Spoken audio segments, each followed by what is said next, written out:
Hey, good people, we are back. This is Alpheus. I am the host of Increase Podcast. Listen, thank you guys so much for subscribing to our YouTube channel. We want to thank you so much for even looking us up on Facebook and even on Instagram. I appreciate you guys for doing that. Continue to share our content so that we can reach as many people as possible. Make sure that you comment in the comment section down below. Let me know where you are, who you are, and just give me your feedback on the podcast itself. Listen, today, this is our episode number 9. Listen, we've been doing this 9 times. I appreciate you guys. Season 1 is coming vastly to a close, but season 2 is going to be that much greater, that much more powerful. But before we, even just want to talk about that, I really want to share with you guys today, something I used to hear all the time as a kid, right? And it made me think about it, as I was coming up with a topic or a name for this particular episode. And so I just wanted to, just talk about it a little bit as it pertains to my book. And that is, you always want something. In my book, I talk about delayed gratification. And in the book, I begin to share how, as you are creating wealth, right? You need to find those moments wherein you really need to dial it back a little bit, right? You need to really begin to look at your life and go, I'm really spending money and exerting myself in places that I need to be reserved. Listen, it's easy to get your phone number, but that doesn't mean everybody needs to get an answer from you. I need to say that again because that was like a mic drop moment. But listen, it's easy to get your number, but everybody does not deserve an answer from you or reply from you. And so what that literally means is that you are stewarding your time, you're stewarding your resources. So you say, well, Al, what does that look like? What does stewarding my resources, my money, and what does it look like to steward my time? And what that really looks like is this. If it's not something that is going to benefit myself or my family, then I really need to consider should I place my focus and attention on that, right? Then the next thing I need to really begin to look at is, am I wasting my time speaking with people or spending my time in people's space that disrespect me and my time? So again, in the book, I begin to talk about delayed gratification. And delayed gratification is simply just, and what it looks like is that just because I'm in Target and they have a sale does not mean I now need to spend my money and begin to purchase this particular item. Yeah, it looks good. Yeah, it's $1, $5, or whatever. But here's the key to it all, right? It's not the major purchases that hinder you the most. What it is actually the smaller ones because you don't see how those $1, $5, $10 begin to pile up on you, especially you who are business owners. Really begin to do an itemization of your expenses, right? When you begin to itemize your expenses, you'll begin to see, oh, that pack of pens here. And then next week you bought another pack of pens. 3 days after that, you bought another pack of pens. Over time, in over a week span, you spent $20 just on pens when you actually should have just spent the money and then begin to find out and figure out exactly why your pens are leaving you. Well, you say, well, Al, that's nothing, right? But just think about that over the span of a month, over the span of 6 months to a year. Now you're spending money and putting your energy into a place that needed to be reserved and placed somewhere else. So I want to bring you to that awareness because it is those little small things. The Bible says it's the little foxes that spoil the vine. It's the little small things that we overlook that begin to devour and eat away at your wealth, right? Even your health. You may say, well, I'm always around practical jokers and, they're always cracking jokes. But even in the midst of certain jokes, there's a lot of truth in it. And people like to hide their malice, intent, and feelings about you, surrounded and encompassed and encased around a joke. And so you really begin to understand that a lot of times people really don't respect you. They don't respect your time. They don't respect what you have. And so they do that by doing little small things. And you say, well, why would I be nitpicky? Because your body is reacting to it. Mentally, you begin to think about those kind of things, especially when they have strangers laughing at it, when they have people who are who really don't truly know you begin to act on said joke or said thing being done. I say this all the time, to my wife and to my children. I say, you look at how people treat your home, and that lets you know how respectful they are of you. When you have people that come to your house and they leave trash, they leave their cups, they leave their plate, they just walk off and leave, or they come to your home and they just eat and then they leave. That really and truly lets you know where they are. You didn't come to spend time with me. You came because of what I'm able to provide you for that moment. And so when you begin to look at that, that is your wealth leaving you. My time is my wealth. My conversation. A lot of people now are really understanding. When everyone keeps saying, I want to pick your brain about something. No, you want a free consultation. No, no, no. It's not. It's not that you are really valuing my opinion, but you don't want to spend what is needed and necessary because you really don't think that I'm worth it.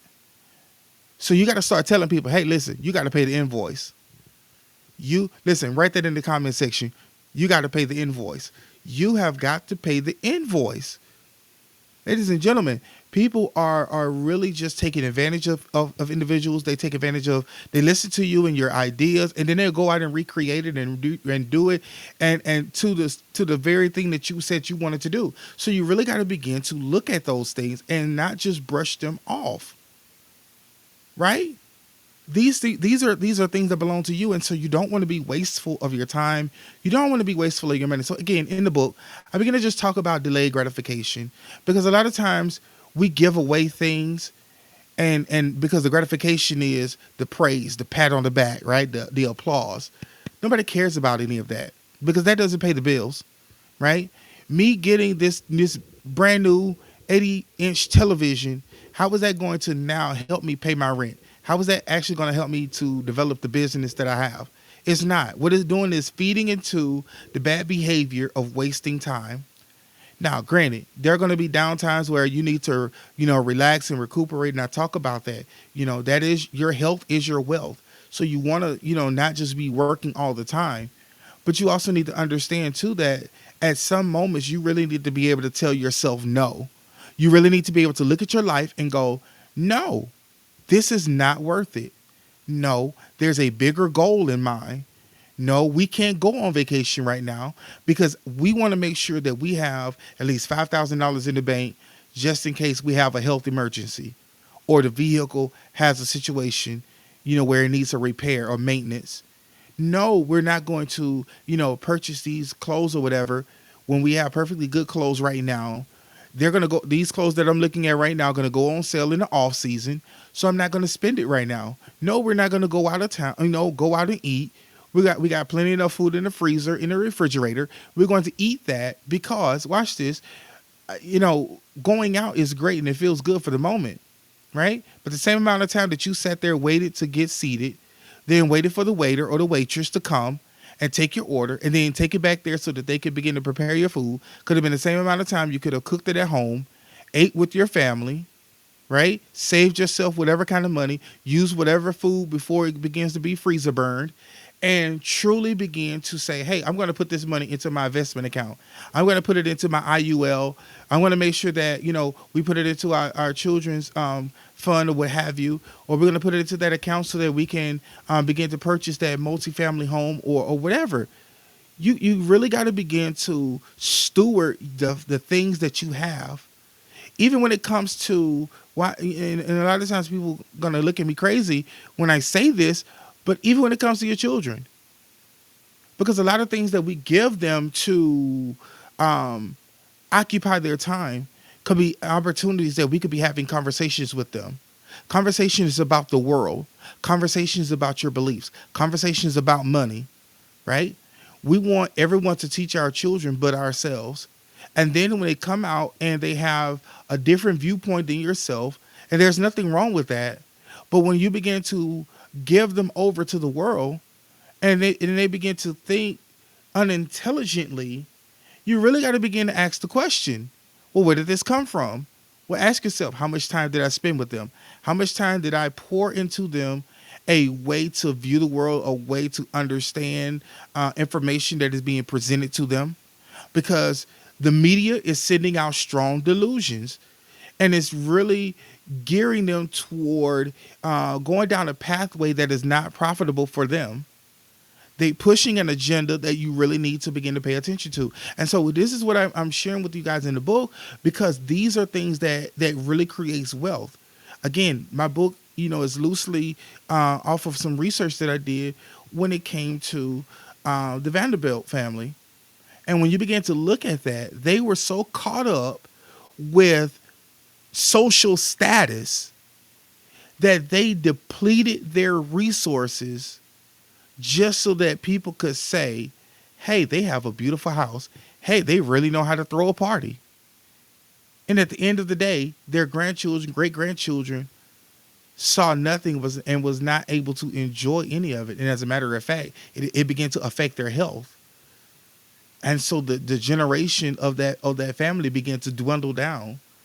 So I want to put that into perspective, put that out there and put it into perspective, that we oftentimes look at wealth and we're going, hey man, I'm trying to be a millionaire. Hey, I'm trying to, become this real estate mogul. But the principles of life, those small nuances, like last week, last episode I shared with you guys, truly about creating a budget and how you steward your day, how you start your morning off. It's the same way even when it comes to delayed gratification. I think I'm going to go into a little bit deeper in our next episode and for season 1. But I really want to just share that with you, as you being, a part of my increased family, that you really need to steward, yourselves as far as delayed gratification. Do I truly need this right now? Absolutely. Or maybe not. It truly puts you to the place where, is this an asset or a debt? Is this creating opportunities for me, or is this shutting doors? Delayed gratification really reveals the character of a person and the integrity that they hold. And so I hope and that you guys really, when you read the book, that it really begins to reveal some things that you possibly are overlooking. You may say right now, hey, I can afford going to Starbucks every day. I can afford to have Walmart to deliver my food. But then there's going to come a time when you may not have that access of asset, that extra $5, $10. But you've created such a habit, not only for yourself, but for your family, that they'll begin to turn on you when you don't provide that, when you're not able to continue the lifestyle that you've created. So you really want to make sure that you have resources in strategic places, so that if there's so that when there is an economic bust, that you and your family are safe and secure, that you're able to continue to live the life that you are living. Listen, delayed gratification is so huge and so paramount that it is often overlooked. It's almost like it doesn't even exist, because we've even groomed our children. Hey, they said they want it, you're supposed to go and get it. And especially during the Christmas and their birthdays, oh man, you're almost like a bad parent if you don't provide all of their wants. But you have to be able to teach them, even at an early age, what it means to say, hey, you know what? I don't need this right now. I'm comfortable. I'm satisfied where I am. And as we continue to grow and mature, and more money begins to come in and you start feeling better, does not mean now you need to go and upgrade all of these other things. Hey, if your cell phone works now, no matter if they come out with an iPhone 50, stay right there where you are. If your phone still functions and everything, your TV still functions and your vehicle still does what it needs to do, stay right there where you are. Sometimes we overexert ourselves for the sake of ... But hey, this is my time. I thank you guys so much. Leave a comment in the comment section about what you think about this subject, delayed gratification. you always want something. There's always a want. There's always, that new shiny thing.